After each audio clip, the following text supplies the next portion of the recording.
Right. Good afternoon, everybody. Joseph Miranda, broker and owner of Miranda Executive Realty. Thank you to everybody that is attending this, our latest installment of our At the Broker Elite Training session. We do these every Tuesday, on the second and fourth Tuesday of every single month. Really excited to have you, and these are all recorded, so you can always go back and watch these, or really any of our as the brokers that we've done in the past. So real quick, before we get started, we're going to do our shameless plug.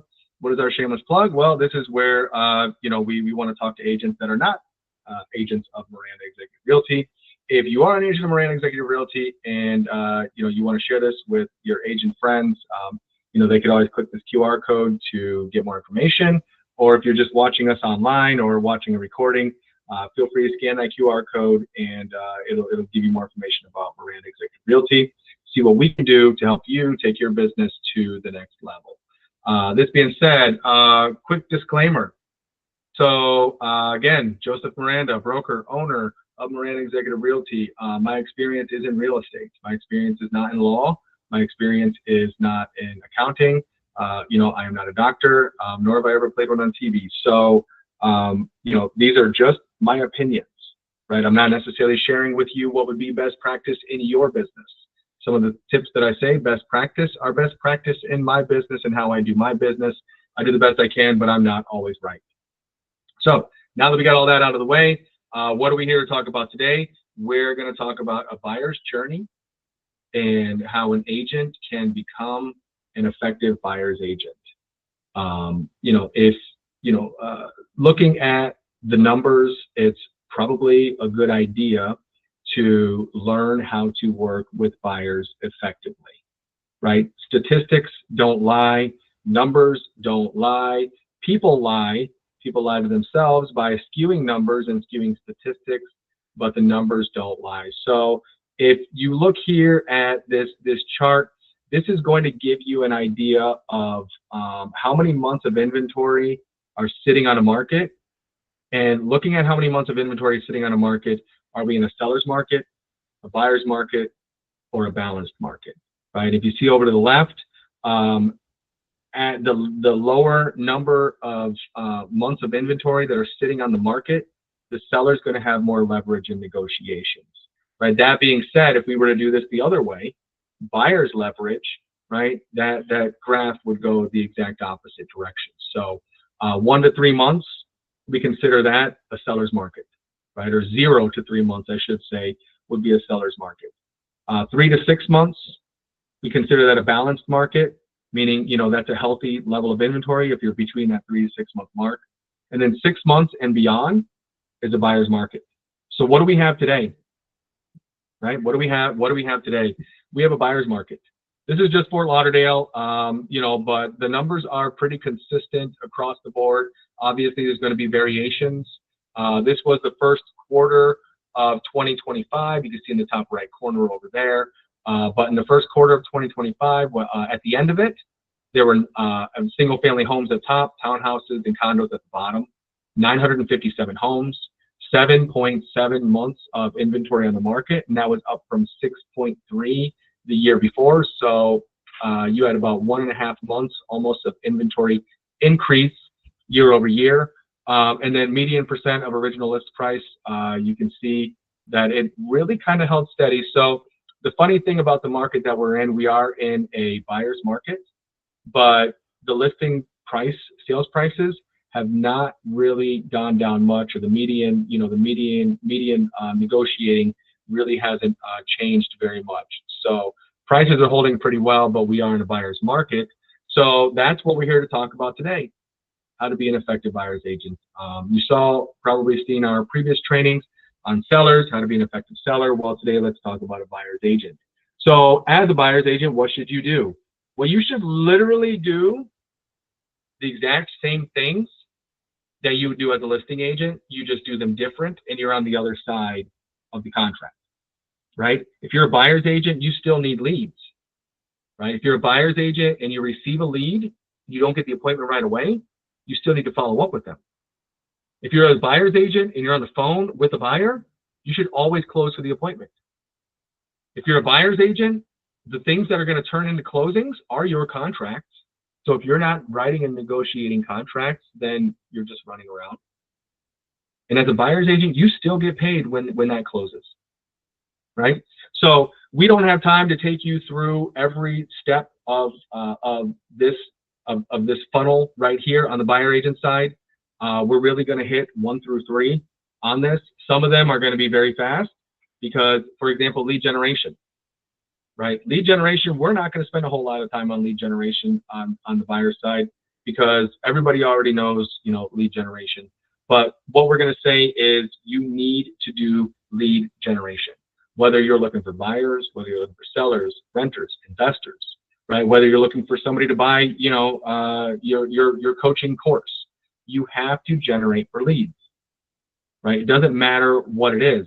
So, our CRM, Bold Trail, a lot of other CRMs, when the lead comes in, it's going to have tools and features that are going to help you work it.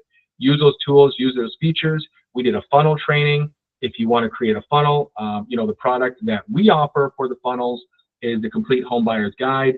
You can create your own sales funnel that way, right? Once you've generated that lead and that lead came in, what do? Right? Well, you're going to want to set the appointment, right? But let's just assume you don't set the appointment on the first one. So then you need to follow up with that lead, right? Most agents fail because they don't follow up with the leads that they're given, right? Most agents succeed when they follow up with the leads that they're given, right? Generally, as a statistic, it's going to take 8 touches or 8 contacts to a lead before they're ready to convert. So if you get a lead and you call that one time and you never call that lead again, that's why that lead system didn't work, right? Again, in our back office systems, we have checklists. We'll share them to everybody here. But what are the things that you need to do when that lead comes in to ensure proper follow-up, right? Stick with me. We are going to get to the fun stuff, the exciting stuff, but we can't get to going on the appointments until we talk about the lead generation and lead follow-up, right? So when a lead comes in, proper follow-up. Make sure that they're in some sort of campaign, that they're getting semi-regular emails, maybe semi-regular text. Don't spam them. Don't blow them up because they're going to put you on do not call, do not text, do not email. That's the last thing that you want, right? So they need to be strategic, right? If it's a buyer, make sure you've got some sort of search alert for them because they're already going on Zillow, Realtor, Trulia, Homes.com. They're all over the place, right? Redfin, doesn't matter. Movoto, they're all over the place. Make sure that you have them in your own search alert so that when they're looking at properties, if you can get them to use your website to search for properties, you got them, because now you're going to see their activity and see everything they're doing, right? Make sure you have some sort of behavior alert that'll alert you when they're doing things, right? Follow-up calls, follow-up text messages. You see they're doing things, give them a call, right? Don't be creepy and say, hey, I saw you looked at 123 Main Street. Do you want more information on it? Say, hey, just call and see. I saw you've been, a little bit active on the website. I wonder if you've got any questions about any properties that you've looked at, right? Because they didn't send you an inquiry. This is not an online lead. They're on your site. And when you're talking to them, make sure you're getting information from them, right? By when do you want to buy? Are you a first time? Are you a second time, right? You're going to be getting this information. So let's say you call somebody, you lead generate, and you lead follow up, right? And now they're ready for the appointment. What's the strategy there? So I don't know. I feel like I made this up. I did copy it somewhat, but I changed the term, and I might get sued someday for this.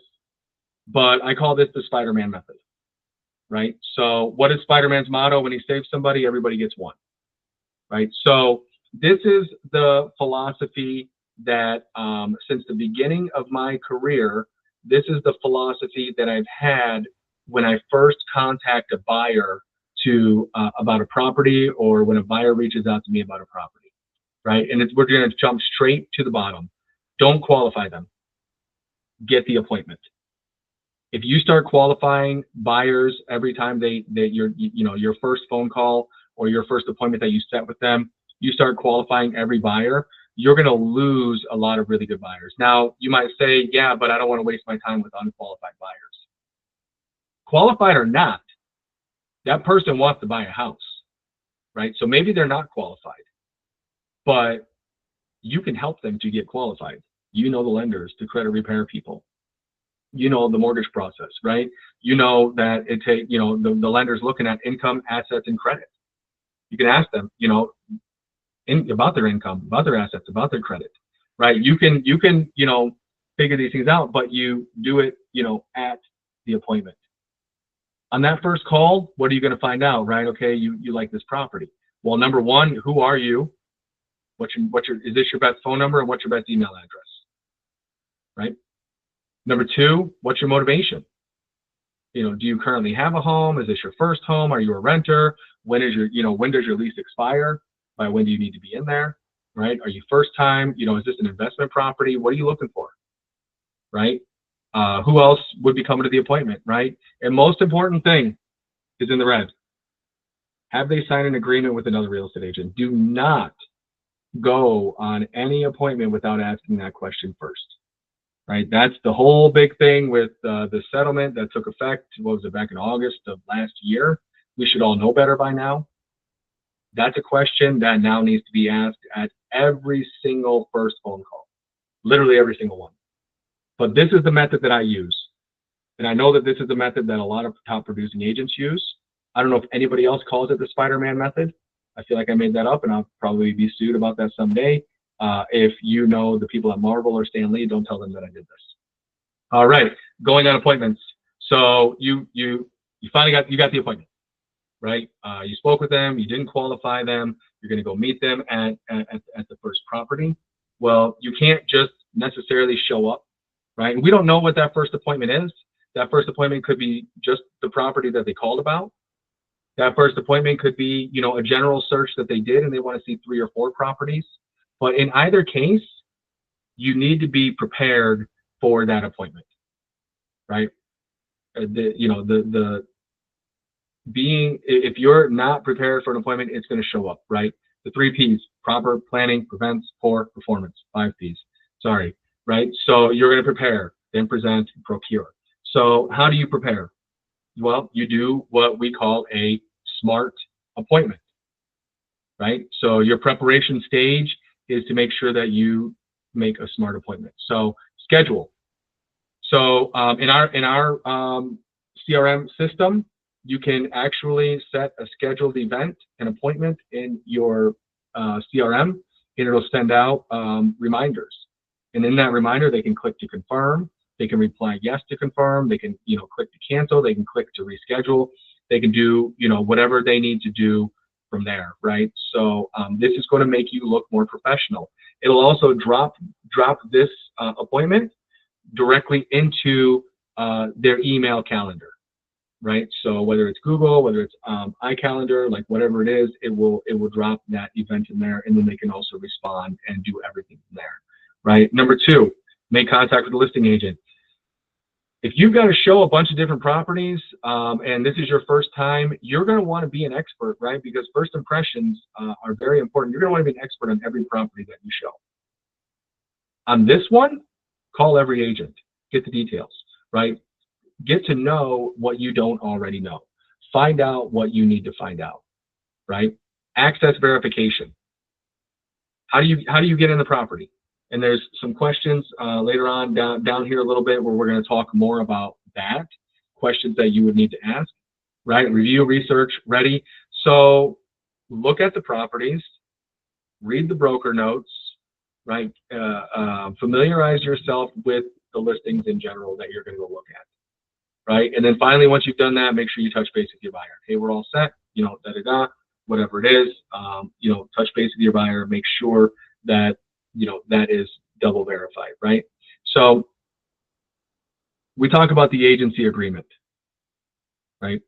Agency is very, very important. And I feel like I shouldn't have to talk about agency in this, but I think that I do. So when you meet a buyer for the first time, and we're going to get to another tactic down the line here, so I'm going to just kind of fast forward here. You're going to have to get an agreement signed. And it's either going to be an agency agreement or it's going to be a showing agreement. As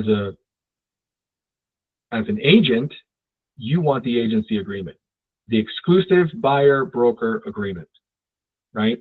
If you can't get them to sign that, then your next best is at least get a showing agreement, because that's how you what? That's how you get paid. That's how you get your commission. That's how you go to the other side and negotiate your commission. However, not all agency is created the same. If you're going to get them to sign sign an exclusive buyer agreement, you have to decide, am I going to be a single agent transaction broker? So in our brokerage, everybody is a transaction broker for liability reasons, because most people don't necessarily understand the difference, right? A single agent is reserved for high net worth individuals. The single agent is reserved for celebrity individuals, people that need full loyalty, full confidentiality, full obedience, full disclosure, right? If you're a single agent and you breach any of that, right, you're now in trouble, right? Because you agreed to literally be fully loyal to this person, fully obedient, right? Go back and tell that person to, shove it. Well, you got to go back and tell them to shove it, right? You can't, you can't tiptoe around that one, right? Everything, this is reserved, right? And you cannot be a single agent to a buyer and a seller at the same time. So if you have a listing, our brokerage can't even, like any other agent in our office, can't bring a buyer to that listing, because that's dual agent, because it's in the same brokerage. The agreement is with the brokerage, not the agent. So we don't allow single agent except in high net worth and celebrity cases. Other than that, you're a transaction broker, because a transaction broker keeps you out of trouble, right? You still owe them, the professional courtesy. We have limited confidentiality. So if you accidentally say something, you're going to be okay, right? You don't work you don't represent the buyer or the seller. You represent the transaction, which means you are allowed to disclose what is in the best interest of the transaction, what's going to get the transaction closed. And that's what we want. That doesn't allow you, you still have limited confidentiality. You still can't say, well, my buyer wants to counter at 550, but I know that my buyer will take 505. Or sorry, no, seller. My seller wants to counter at 550, but I know that my seller will take 505 for the property. Just you can't like be conniving, right? You still have to, you still have to work ethically. You still have to be moral, right? And you still have to do things legally. But it gives you more leeway to get the transaction done, and that's what you want. But when you're a transaction broker, don't tell your customer, I represent you, right? Oh, well, I represent you, because no, you don't. You represent the transaction, right? I have your best interest in mind. Yes, I do, right? But I represent the transaction. If you can't get a single, an agency agreement signed, then when you're at that property, get a showing agreement signed, right? So that's just a quick side note on agency. Very important to understand the difference on agency and what you're having people sign. Also very important for the agents of MX to know that if you send us a single agent agreement, we will probably send it back and say it needs to be transitioned to transaction broker. And the exception is high net worth individuals and celebrities. Now, if I'm not going to go there, never mind. All right.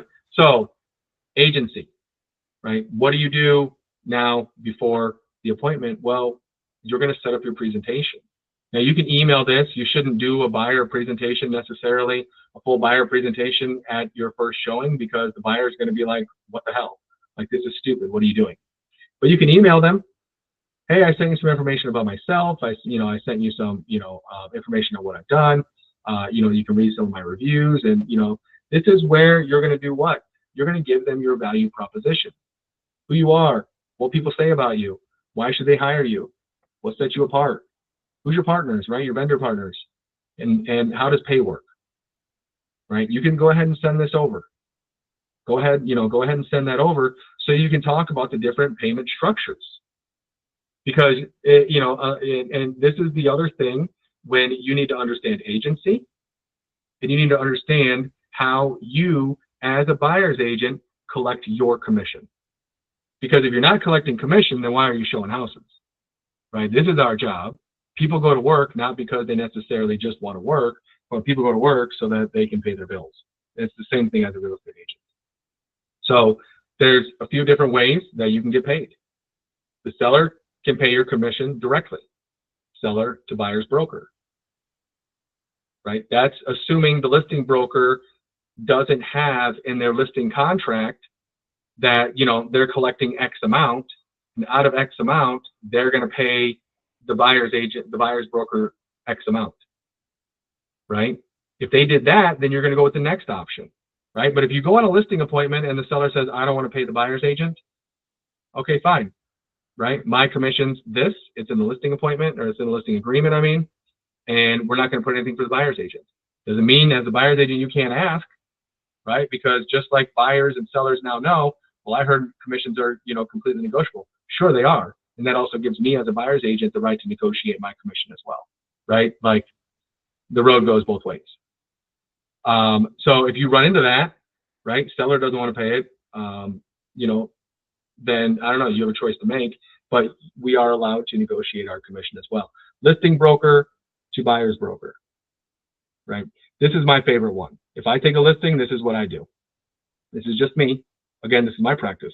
I'm not telling you what to do, but I like to have, when I take a listing, I like to have my commission, the buyer's agent's commission already negotiated, so that when that buyer's agent calls me, says, what's commission, I can just tell them, right? And then the seller will have a better expectation, right? Your total commission is this. Out of this commission, we're going to pay the buyer's agent this. My company is going to pay the buyer's agent this, right? Based on these numbers, here's a seller net sheet that's going to tell you what you're going to walk away with, right? If you do it the other way, buyer's broker is going to negotiate, but they might want a higher commission than you want to offer. They're going to start at a higher number. Just offer them a number, my opinion, right? Can't work any of those out. Well, the buyer can always offer a higher price, right, to offset the commission, right? The sales price is $350,000. We'll offer them $350,000 plus X, right? X will cover the commission for my agent, or for my agent. I'm the buyer. We'll cover for my agent, and now you're going to pay my agent at closing that difference. The last worst option, I don't know. You know, I've seen where buyers have paid a portion to agents. I don't know if, you know, I'm sure people have gotten their buyers to pay the full commission, but if the seller's unwilling to pay, the buyer really wants the house, you know, the buyer can pay that, right? And again, they can negotiate. If they offered you a higher amount, they can say, look, I got to pay it, right? Can I give you less? It's negotiable. Until everything is signed, the contract with the agreement and everything is all in place, everything remains negotiable, right? So M, make contact with the agent, right? So you need to make contact with the agent, regardless of what it is. So, you know, make sure that when, you know, the morning of or the afternoon of, you're confirming all of these appointments, especially if the agent's going to meet you. I always text them, you know, hey, John, I'll see you at 1:30 at, you know, 123 Main Street, you know, Joe Moran, let me know if anything changes with your schedule. Whether I'm the listing or the buyer's side, I always confirm my appointments, because people forget, agents are busy, right? People lose track of time, right? Call them and make sure when you're talking to the agent, what are the most popular questions that you're going to ask them? Is this investor friendly? What's the, you know, what's the rental policy? Make sure, you know, if your customer is 26 years old, better not show them a HOPA. Are pets allowed? What's the pet policy? Are the association fees accurate? Are there any upcoming assessments? Right? Are the assessments paid in full? Right? So, commission. When I have listings, most agents ask me, what's the commission? And like I said before, I always encourage my sellers to offer a commission up front. Why? Because I've had buyers that I've worked with certain buyers. I had one last year when all of this kind of first started, and we would I didn't ask this money is really bothering me because it's not accurate. George Washington's on the $10 bill. I'm sorry. And Benjamin Franklin's on the 50. And George, he's also on the $2 bill. I'm sorry. It's really bothering me. It's AI generated. I'm sorry, everybody. But anyway, if I work with the buyer, I don't ask what the commission is when I call the listing agent. I don't care what the commission is because I had my buyer on my buyer's agency agreement sign for a certain commission amount. And if I ask the agent, what's the commission on this? The agent is probably going to tell me a lower amount than what I got my buyer to sign on. See, this new lawsuit, everybody was upset and angry with it. But if you know how to use this to your advantage, you can make more money on every transaction. So it doesn't always work out, right? I've had agents that, so when I submit my offer, right, here's the offer, and then here's the agreement, the broker to broker agreement. You're going to pay me what my buyer signed and agreed to pay, right? So, and it's probably a higher amount than what the seller wants to offer. But I don't care. Here it is. I never asked. If I ask, it's probably going to be a lower amount. And then if I send a higher amount, he's going to be like, oh, well, I told you it was this amount, right? So to ask or not to ask, is commission being paid on this, or what's the commission on this? I don't, right? I don't recommend that you do because it's of no advantage to the buyer's agent to ask what the commission is because now that number's out there. I don't ask. Now I've had agents that call me up and say, well, hey, I got everything looks good. I see you put this for commission. It's actually this. Will you take that? Probably, right? You probably will because I don't want to mess up the deal for my customer. But I've also had agents that didn't say anything, I swear, and they sign it as that, and I find out later that they actually got a lower commission than I did. Right? So just, whatever works best for you. Again, best practice, whatever works for you. For me, it works better. We get higher commissions if we don't ask. For you, you can do whatever you want. Doesn't matter. Right? When you're talking to the agent or, prior to the appointment, get your access verification. This is really, really important. If you've shown enough homes, or if you go to, say, a condo, and, number one, you can have trouble getting in the gate. Number two, parking. Where do I park? Is there a garage? Is there any special instructions on parking?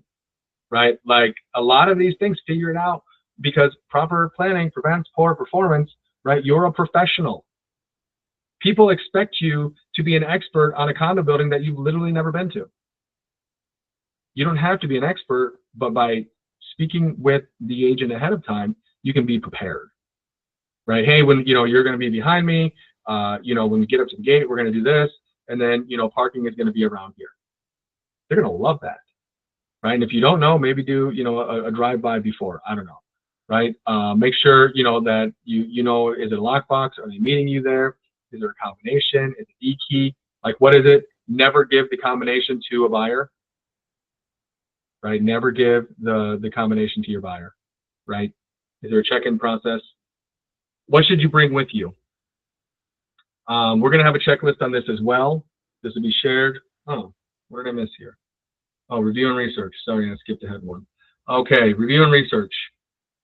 This is your reviewing and researching the customer and the property, right?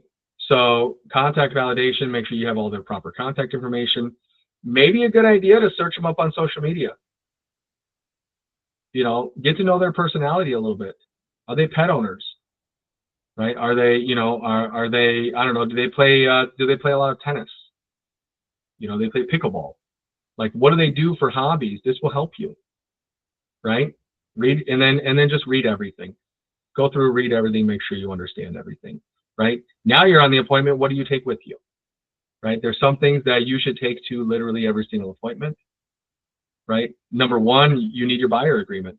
So for me, in the buyer, well, we'll get to the strategy on the buyer's agreement, but your showing agreement, whatever it is, right? All your paperwork, and I leave them with stuff So I would bring them like a home inspection checklist. I would maybe bring them the, the home buyer's presentation. Just give it to them. Hey, first time, here you go. Right? The inspection checklist is going to tell you, and again, that's printable. Put your own branding on it. Right? Then other things that you want to bring, right? Besides documents, have this in your car. Right? I mean, these are things that you should have with you. Toilet paper or wipes, napkins, Kleenex, something. Somebody might need to go to the bathroom. It's a big deal, right? You better have it. Flashlight, don't assume the power's on, or don't assume, that you won't enter a dark room, right? Tape measure, a mask, because, if you find out that, they've got a mold problem, extra masks for your customers. You don't want to be walking around in a house with mold, and believe me, it happens, especially when you start working with investors. Umbrella, might rain, bring an extra for your customer. Otherwise, you'll have to give them yours. Bug spray, chargers so your phone don't die. Snacks, do they have a dog? Do you want to bring doggy treats? Right? Some waters to hand out, right? Like, all of these things are going to what? Show that you are prepared, right? So be prepared for the appointment. Optionally, maybe bring some mace. I don't know if your customer is going to be psychotic or not, but we talk about shoe covers, booties. We do talk about agent safety. You're meeting this person for the first time, and you might be going to a vacant property. So make sure you're safe, right? Keep some mace in your pocket. Have somebody on quick dial, right? Hey, if I don't call you or text you in 20 minutes, call me. If I don't answer, I don't know, what are you gonna do? Call the police, call my boyfriend, call the date, I don't know, whatever, right? But just, make sure, but these are necessities, right? These are definitely necessities. And if you get to a house, side note, if you get to a house and you look to the side and you see a shoe rack full of shoes, or you see shoes lined up, be prepared to take your shoes off, right? Buyers will appreciate people not walking around. Not everybody has that rule, but I've had buyers before that have told, or sellers before that I've seen, and should I take my shoes off? No. And I don't take them off, but then I feel weird like walking around their house with my shoes on, right? So if you see their shoes are off, just take them off, or put the booties on. Bring some booties to put on. I always wear shoes that are kind of easy to take off and put on. I just tie my laces loose so that I can, so I can get them off and on relatively easy. If you have difficult, just, put the booties on with them. So day of the appointment. So now we're at present, right? We've prepared. We have everything ready, right? Like this is the moment we've all been waiting for, right? What are the things that you do on the day of the appointment, right? Where am I at here? Okay, day of the appointment. All right. So first thing you're going to do before you do anything, right? Well, get dressed. Make sure you dress to impress. Make sure, and dress to impress doesn't mean a suit and a tie for the men. It's Florida, but it also doesn't mean, wear your skater shorts and, torn t-shirts. Unless you're showing houses to like skateboarders, right? I mean, if you want to relate with them, that's fine, right? But for the most part, dress to impress just means, dress professionally. A nice breathable polo with, some nice khaki shorts is fine, right? And some loafers, or I don't know, whatever shoes you want to wear, right? Like I'm not a suit and tie person. You likely are not going to see me walking around in the middle of July showing houses in Florida, sweating. Like you're going to see me probably wearing shorts and like a polo, maybe a nice t-shirt, or, a knit breathable shirt, but not a suit and tie. Probably won't even find me wearing it. You'll probably never see me wearing a tie, actually. So but that's not a hero there, right? So wake up, get dressed, brush your teeth, brush your hair, wash your face, right? Shave, whatever, be presentable, dress nice. And then next, when you get there, what's the first thing you have to do? Well, before you go in the property, you've got to get the agency agreement signed. You've already sent them your presentation with everything. You've already sent them your value proposition. Maybe you have it printed out as well. Maybe you don't. I don't know. But so I don't pre-screen. Everybody gets one. Didn't pre-screen you, right? but I did, but what I did do is I prepared you to sign the agreement. Now it's time to hit you with that, right? So when they sign the agreement, or when we get there, I'm going to say, okay, we're ready to go in. We're all set. Real quick, I just need you to sign this agreement. I send you the information. You get a chance to look at the email. Yes, no, maybe, whatever, right? Figure it out, what you got to do from there. Get it signed. I don't want to sign it. You don't want to sign it. Okay, well, if you don't sign it, you can't go in the house, right? Like every agent that you talk to, every realtor that you're going to meet to look at a property is going to require you to sign some sort of agreement. This is mine. This is how I get paid. This allows me to negotiate how I get paid, right? So you want to go in the house? You got to sign the agreement, right? I don't want to sign it. I don't want to whatever. Okay, you don't want to sign the exclusive. Always start with the exclusive, right? They don't want to sign the exclusive. I refuse, whatever, da, da, da. Maybe they're like, Google experts and they Google and they know everything. Say, okay, you at least have to sign the showing agreement for just this property. Want to see it? Right? Like I am now procuring cause for this property. I am here, standing here with you. You can't buy this property from another real estate agent without, me collecting information anyway, because I am procuring cause. Right? So just sign the paper, right? Get them to sign it. And that's how you do it. But that's the way that that's the way it's never failed for me. Never failed. And actually on every buyer appointment I've gone to, I don't go in a lot. So I will preface it with that. But every buyer appointment I've gone to, I've gotten the exclusive buyer agency agreement signed.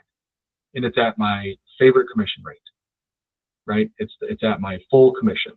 I always get it at that because I understand it, so I can explain it. Go to a fifth grader and explain this agreement to a fifth grader, and if the fifth grader understands it, then you understand it. If you explain this agreement to a fifth grader and they don't understand it, what you just said, then you don't understand what you're saying. So make sure you understand it. Going back one, correlation between a question here. Anna, have you ever noticed a correlation between how an agent dresses and their approach to doing business? Yes and no. I will say, and the reason usually people that, are more professionally dressed, you would think that they would be more professional, but I'll use myself as an example. I didn't want to say this. I was trying not to say this, but I'm known to go on a lot of appointments in a t-shirt, sneakers, and like some shorts that are probably a little bit too baggy. However, I will preface that with, I believe, and let me say this as humbly as I can, but I believe that my reputation precedes me. So I believe that I can, if somebody does research on me, what I've done, the transactions that I've done, the people I've worked with, I don't know. I just don't think that people are going to care how I dress. Right now, my t-shirt's clean. I don't go there in a wrinkly t-shirt. I don't go in there with a graphic tee. It's a blank t-shirt, right? It's not like a graphic Metallica tee that's been, washed and dried, 15 too many times, so it's all cracked and there's like a hole over here. Like, it's a nice t-shirt, right? It might be a $30 t-shirt, right? The t-shirt might cost more than, the shirt that the showing agent or the buyer's agent or the other agent they're wearing, right? Shorts are probably a little too baggy. My sneakers are nice. They're not like all scuffed up and dirty. I have professional sneakers. If you see me at the grocery store, I'm wearing my everyday. Don't care what happens to these sneakers. If you see me on a showing or at an appointment, you'll see me in my professional. Most of the time, if I'm prepared for the appointment, I will have my professional sneakers, and they're going to be a little bit nicer, and but they're not all scuffed up. And then when they do get like a certain level, they get downgraded to everyday sneakers. I donate my old ones, and then I go buy new professional sneakers, right? So. That's a tough question. I think it just depends on the individual if the way that they dress actually correlates to their professionalism. Because I also believe that I'm very professional. I'm fun. I'm not always serious. but I think I'm very professional. So, and I think, and I actually have one customer that just not that long ago, I was showing some places, and he actually gave me a hard time because I wore long pants. So, and it was to try to be a little more professional, but now I just wear shorts and a t-shirt because he basically gave me permission. So you got to use your judgment on that. That one's a tough one, right? But yeah, good question, Anna. I appreciate that. I'm curious, Anna, put me on the spot. What's your opinion on that?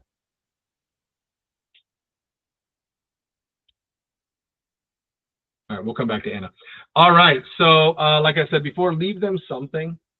I always on the first appointment, I leave the customer with something, and not just the MLS sheets, because you know that those end up, in the gas station garbage the next time they fill up their tank, right? People don't go home and say, oh, let me look at this MLS sheet that they gave me, right? Oh, wow, it's 973 square feet. Oh, a well-appointed home with flowing hardwood floors. They don't do that. I assure you they don't, right? If anything, they're probably just going to go back and look at the property online. But what they will look at is information or knowledge that you give them, right? Home buyer's wish list, right? Home inspection checklist. We have a home buyer's guide. Guide, yeah. Home buyer's guide.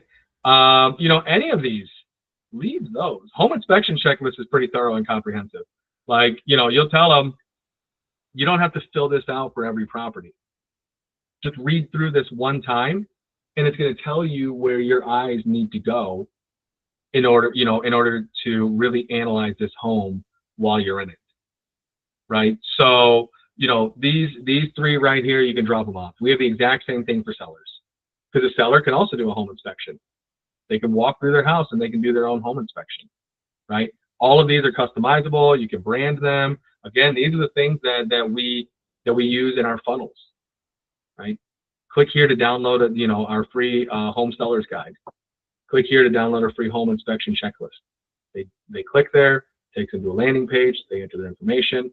Stuff comes to them. Now we have their information, right? It wasn't free because we bought it by them giving us their information. Their currency is their contact information. We did a whole training on that. If you missed it, go back and watch it. All right, what's your car policy? Do you have a car policy?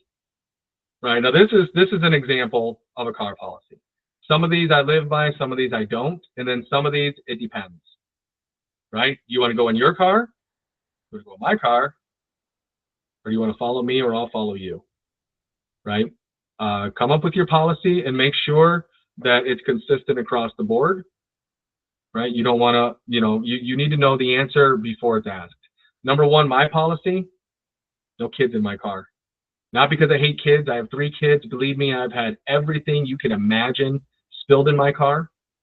When we first got, a few years back, we bought a new car, and we went to Chick-fil-A. I think it was Chick-fil-A in that new car. And we got orange soda with one of the meals. And my daughter literally dumped the entire orange soda all over the back seat. And I was like, oh my God, right? Like, dad moment. So it's happened, right? And that's not the reason. The reason I don't want kids in my car is because I don't want to be responsible for somebody else's kid. South Florida has a lot of traffic. There's a lot of crazy people. You see people weaving in and out of traffic. The last thing I want to do is have somebody's child in my car and something happens, while I'm driving and their kid is in my car. That's why. So if you have a kid, I'm either riding with you or we're going to do a follow system. Your kid can't get in my car. I love your kid. Kid's great. I'll bring snacks for your kid, right? But your kid can't get in my car because I don't want to be responsible if something happens to your kid. Number 2, no pets allowed. Small pets I would allow in my car, like big slobbering dogs, probably not, unless if you're dealing with a high net worth buyer or a celebrity buyer, yeah, you could probably put a giraffe in my car and I'm going to be okay with it. If it fits, it's not going to fit. Zebra, a donkey, you can put a donkey in my car. I wouldn't care, right? But yeah,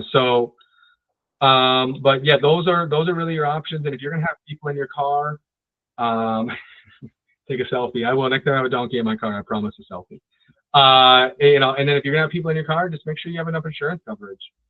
Because again, you're putting these people's lives in your hand, and you might be a great driver, but you can't assume that everybody on the road is going to be a great driver. Be vigilant.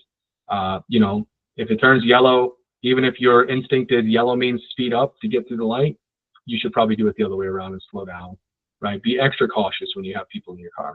Make sure you have enough coverage because these people are really entrusting you with their lives, right? So in the car, figured it out, done it at the property, signed the agreement. Now you're inside, right? You're inside the property. Now what? It's your first appointment. Now you can screen them. Now you can screen them. Are you pre-qualified? Are you paying cash? Do you have a lender? Right? You already know they don't have an agent. They've already signed with you. They're your exclusive. Now you screen them. Right? You got your one. Now you screen them. They might not buy that first property that they look at with you. Get all this other stuff figured out now. Not quite ready to buy? Okay, no problem. I'm going to put you in touch with people that are going to get you ready. Right? You showed up here. Means you want to buy. Probably. Right? Do you have a job? Right? How's your credit? You know, how's your income? How's your, you know, do you have money in the bank? You do all that now, right? Yeah, home buyer's wish list. Take them through it, right? This one wasn't the right one. I'm going to send you some more. What should I send you, right? Make sure, you know, get all of this information. You know, get as much information as you can, right? So that you can figure it out. Right now, when you're asking them, cash or finance, finance. Cool. Finance. Are you pre-qualified or are you pre-approved? Right? Is there a difference? Probably. Right? Likely, yes. There's a difference. Do you want to work with pre-qualified people? I don't know. Sure. Right? But wouldn't you rather work with a pre-approved buyer? Somebody who's had their income and assets verified? They've had a hard credit pull, right? You know their exact amount that they can buy. You know exactly, you know, based on their debt to income ratios, how much they can afford per month. Everything's been reviewed, right? The letter at the top says pre-approved for those who know, right? If you know, you know, right? As opposed to pre-qualified, soft credit inquiry, right? Self-reported income and assets. I've got $100,000 in the bank and I make, you know, $600,000 a year. Well, is that verified? I don't know, right? Here's your estimate based on what you told me. You could probably buy something in this range. Probably. Right? Like if I'm a listing agent and I see pre-qualified, like did you collect their documents? Did you this? No, not yet, but we're going to do it when you accept the offer. Yeah, thank you. Next. Right? Like get them approved and then let's talk. Right? So make sure you know the difference, pre-qualified versus pre-approved. It's important. I wouldn't necessarily want to work with somebody that's just pre-qualified until I talk to the lender and I get them what? Pre-approved, right? Because why not? Why would you not be pre-approved? Like, why would you say, I don't want to send you my documents until I find a property? That's stupid, right? You're going to waste everybody's time because at the end of the day, you might not be pre-approved. Remember, everybody gets one. You're already at the appointment with them.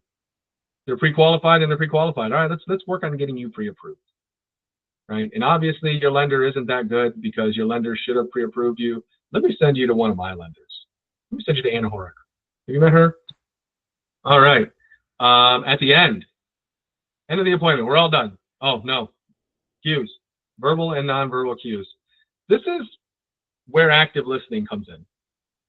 Make sure you're really listening to what they say. Because again, this is your first appointment.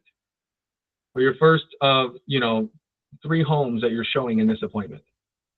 Listen to what they say. Watch their body language, right? What do you like? What didn't, you know, at the end, what do you like? What didn't you like about the property? Why?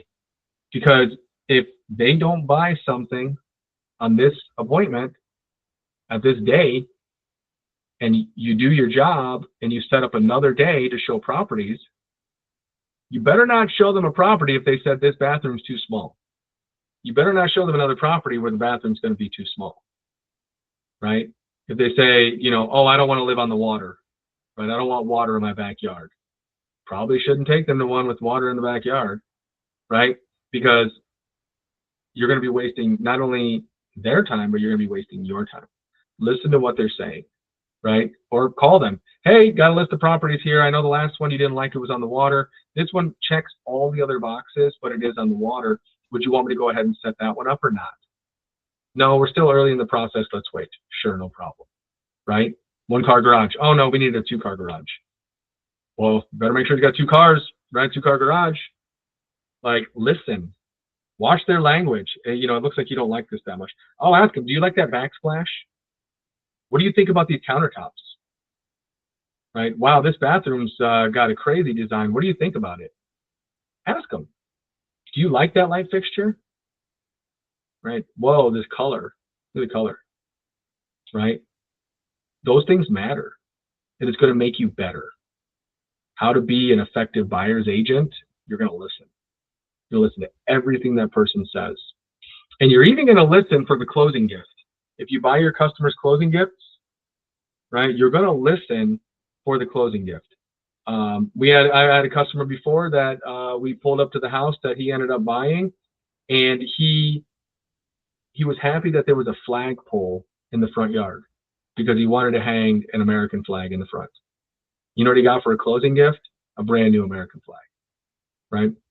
I had another customer that bought this, it was like almost an acre land, had water in the back. It was up in, I don't know, Jupiter or somewhere up there. I don't remember exactly. It was up there. Had a lot of land, and there were a lot of mosquitoes. And the owner there had this machine that like attracts and kills mosquitoes. It was kind of expensive, but he also bought an expensive property, so I didn't mind. But I bought him that. He was like, oh, wow, that's really cool. We'll have to get one of those. Bought him that, right? So listen for your closing gift. Make it unique, make it personal, right? A bottle of champagne's great until you give it to somebody in recovery. So, you know, be careful. And then at the end of everything, right? Go with the flow. Go with the flow, right? What was your favorite property you saw today? What was your least favorite property you saw today? Do you want to write an offer? Why? Or why not? Right? What's the offer going to be? How much are you, right? So we're not ready, right? We'll figure it out. Why, you know, are you ready to make an offer? No, we're not. Why? Oh, we just started looking. Yeah, I understand that. We also found your perfect home. You absolutely loved this home. Do you really want to risk missing out on this home? Somebody else, if you love it, somebody else loves it. And then we go look at 20 other homes and you wish that you bought this one. Let's put an offer on this property here. Let's see what they say. I can keep sending you properties, and if for some reason this one doesn't work out, we still won't lose any time. But you don't want to lose a property that you love. They don't come around that often, right? They want to write the offer, but it's the first showing. You just got their pre-approval letter, right? What do you need to do before you send the offer? Well, you need to get an updated pre-approval letter. You need to call their lender and just make sure all of these things. Credit. Have you collected all the documents? They've gone through DU. You know, how long are we looking at appraisals? Appraisals are pretty quick right now, but we had a time back in like 2021. I remember there was one. The lender had a 6-week wait on appraisals. The appraisers were that busy. So, you know, just make sure, right? Anything I need to know about this person, about this file, anything that, you know, that I need to know that's you know, going to be at risk, or, you know, why they're better or whatever. Tell me, right? What do I need to know? So, you know, ask these things. They're very, very important, right? So this is the first of a series of a buyer's journey, how to be an effective buyer's agent. Our next one's coming up. I'm not sure how these are going to go, but it's going to cover these: contracts, negotiating, closing, and post-closing, right? Best practices for being a buyer's agent. So keep an eye out. We'll be back in 2 weeks. I don't know what that date is, but we will be back in 2 weeks. Keep an eye out for that one. In the meantime, any questions, any thoughts, anything that I missed from lead generation, lead follow-up, or going on appointments? I don't think so. I think you covered everything, Joe. All right, awesome. Well, thank you so much. I hope this was helpful. We have roundtable next week. Next week, Tuesday, we're going to have our roundtable, same time. It's going to be a different link, but hopefully we can see you guys there. This is where we're going to have, you know, an open dialogue, open conversation. It's going to be a mastermind, best practices, worst practices, victories, losses, where are you stuck, whatever it is. So Hope to see you guys there. In the meantime, one final shameless plug. Send this to your real estate agent friends and get them to join Miranda Executive Realty. Thank you so much to everybody that was here. I appreciate you, appreciate your time, and well, don't stay stuck, and hopefully I'll see you all again soon.